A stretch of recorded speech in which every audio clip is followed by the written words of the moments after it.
Ascending the Ladder, Prince's Song Through Maslow's Lens. Abraham Maslow was born in Brooklyn, New York in 1908. He initially studied law before shifting to psychology. He earned a PhD in psychology from the University of Wisconsin under Harry Harlow.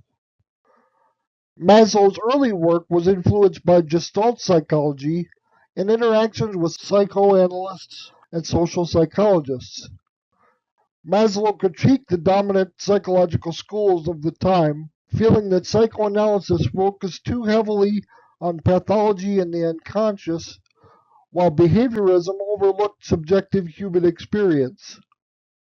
Maslow developed humanistic psychology, or the third force in psychology behind psychoanalysis and behaviorism. Humanistic psychology emphasizes personal growth, creativity, and human potential. Maslow in 1943 introduced the hierarchy of needs, consisting of 6 steps or rungs: physiological, safety, love and belonging, esteem, self-actualization, then at the top, transcendence. Maslow influenced fields beyond psychology, including education, management, and cultural studies. He's most remembered for his optimistic view of human nature and the drive for self-improvement. So, looking at the hierarchy of needs, we have a pyramid. We have 6 different strata. We start out with physiological needs, which are the basics for survival, like food, water, and shelter. And we progress to safety needs, which are security, law, and order. Next, we have love and belonging, which include friendship, intimacy, and community. The next level is esteem, which includes achievement, recognition, and respect. The next step is self-actualization, which is realizing personal potential, creativity, and achieving fulfillment. Maslow's later addition to the pyramid was transcendence, which incorporates spiritual or cosmic connectedness and going beyond the self. And here we have a visual aid which puts everything into context. The first 4 needs on the hierarchy are deficiency needs, which means they stem from a state of deficiency. And the next 4 are growth needs, which means they stem from a place of growth, or when you arrive out of deficiency and into growing or progressing, that's when these needs kick in. And there's always potential for the scale to shift back into deficiency needs based on what type of growth you get or don't get, or what type of setbacks you experience on the pyramid.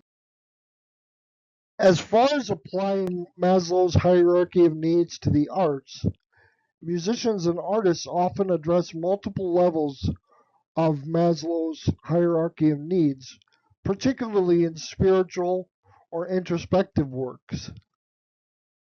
And this is where Prince comes in. As we all know, seeing as we're at the PopLife40 conference focusing on Around the World in a Day, the song The Ladder was released on that album in 1985 following the massive success of Purple Rain the year prior. Around the World in a Day marked a stylistic departure from the electrifying rock and funk of Prince's earlier work, embracing a fusion of psychedelic pop and spiritual lyricism. The shift reflected Prince's artistic evolution, moving away from overtly provocative themes toward introspection and deeper philosophical explorations. In the context of the album, The Ladder stands out as a centerpiece that encapsulates the album's overarching themes of spiritual awakening and universal connection. If we look at the key lyrical motifs of the song, we have humanity's quest. The repeated references to looking for the ladder symbolize the universal search for purpose and meaning. We also have divine intervention. The lyrics mention the love of God's creation, reinforcing spiritual themes of guidance and higher power. And next we have community. Electra's love for the king and the collective call for salvation emphasize relational and communal elements. Next, we have the song's moral and existential messages. The song uses the metaphor of climbing a ladder to depict the spiritual and personal growth required to achieve fulfillment, which not only reflects Maslow's hierarchy of needs, but also biblical concepts such as Jacob's ladder. The song emphasizes that the path to salvation, spiritual or existential, is arduous but ultimately rewarding, resonating with the human experience of striving for something greater.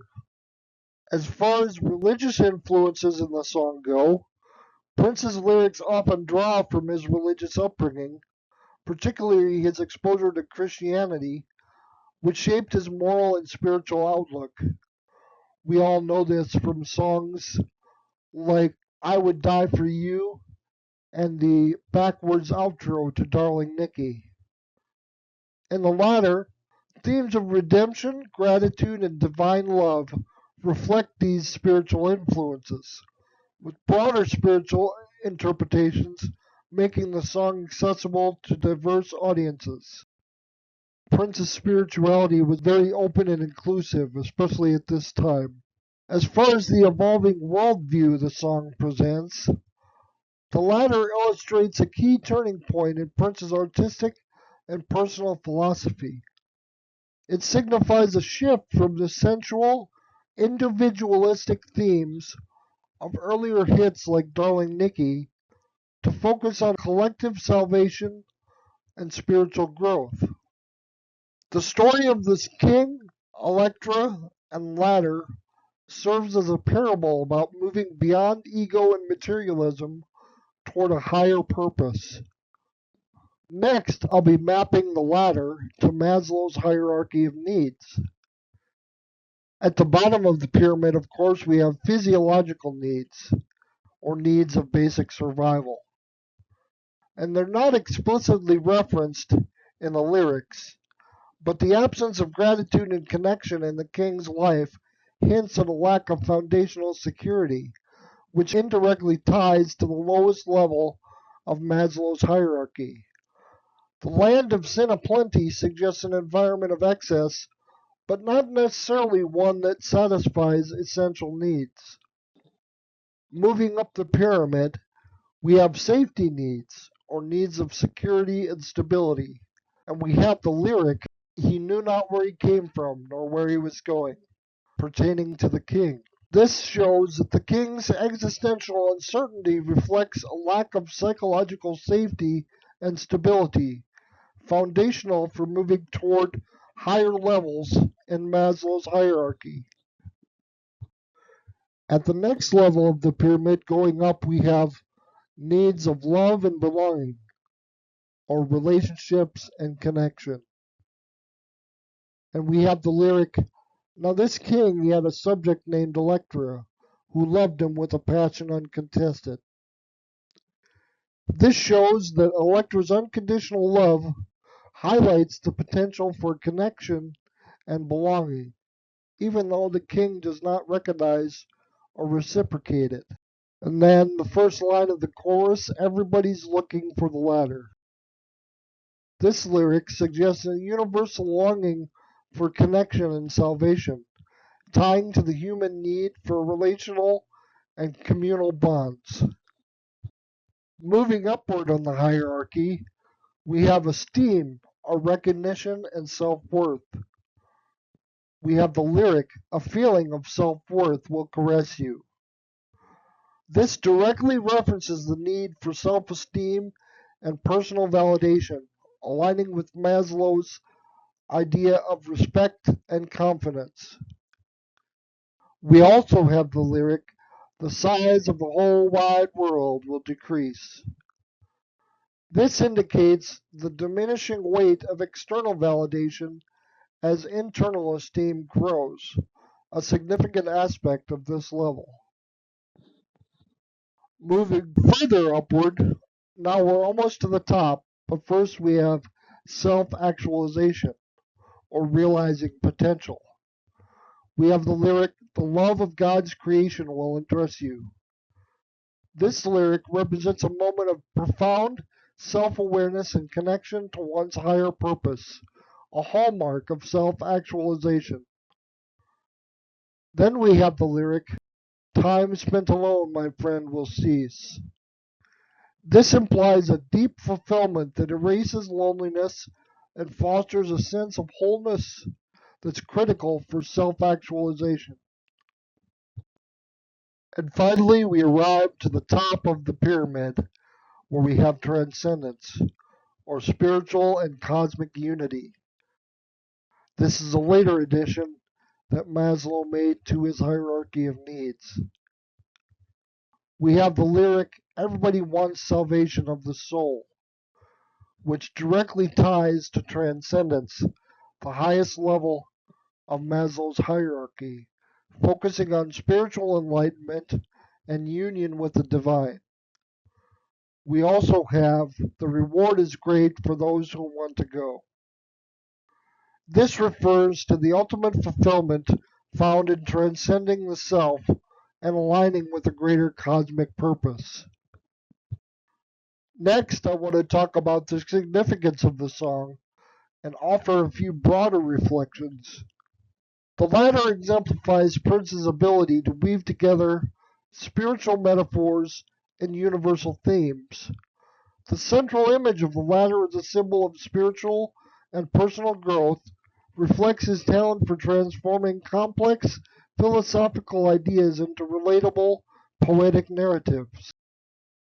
The interplay between the king's moral struggles, Electra's unwavering love, and the communal quest for the salvation of the soul highlights Prince's deep understanding of both individual and collective human experiences.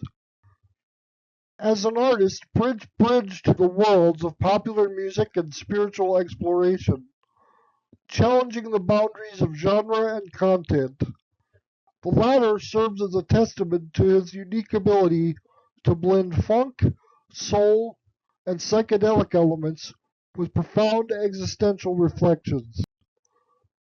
His dual role as a cultural icon and spiritual seeker made his music resonate with diverse audiences, as we all know, offering entertainment while also encouraging introspection and growth. The latter embodies Maslow's hierarchy of needs, moving listeners through stages of aspiration. The king's lack of gratitude and direction reflects unfulfilled safety and esteem needs. Electra's love underscores the importance of connection and belonging.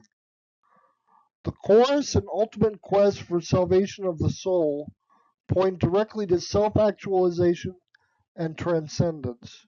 This alignment demonstrates the enduring relevance of Maslow's model in understanding artistic narratives about human striving. The latter offers a musical journey through this hierarchy, inviting listeners to reflect on their own progression. Other works in popular culture also mirror this concept of climbing toward fulfillment. You've got Stairway to Heaven by Led Zeppelin, which is another metaphorical ascent toward spiritual enlightenment. You've got one of my personal favorites, Imagine by John Lennon, which offers a vision of transcendence through unity and love. And you've got Man in the Mirror, that iconic song by Michael Jackson, which is a personal call to action for self-actualization and societal transformation. Now I'd like to talk about some of the personal and collective takeaways we get from this analysis. Prince invites us to reflect on our own ladder. Where do we currently stand in our journey toward fulfillment?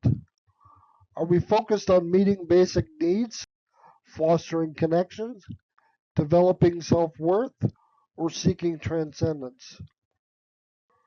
Also, the lyrics challenge us to embrace the difficult steps required to grow, reminding us that the path may be arduous but ultimately rewarding. On a collective level, the latter calls for unity and shared striving, reinforcing the idea that personal growth often intersects with communal progress. The latter is not just a song, it's a mirror reflecting the human condition and an aspirational guide toward spiritual and existential wholeness, a legacy of Prince's artistic and philosophical brilliance. To wrap up, the ladder symbolically maps the progression through Maslow's hierarchy of needs, from existential insecurity or safety to love and belonging, esteem, self actualization, and ultimately transcendence.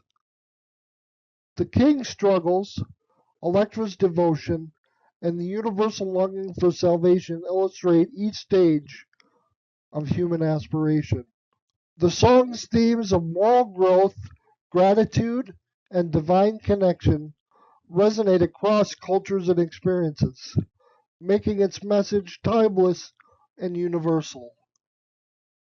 Prince masterfully uses metaphor and storytelling to present a profound exploration of the human condition. I'm going to leave you with some things to consider. First, what does your personal ladder look like? Which rungs have you climbed, and which lie ahead? How might the message of the ladder inspire you to ascend further? Also, I encourage you to further explore how music, psychology, and spirituality intersect to offer insight into our own life's journeys.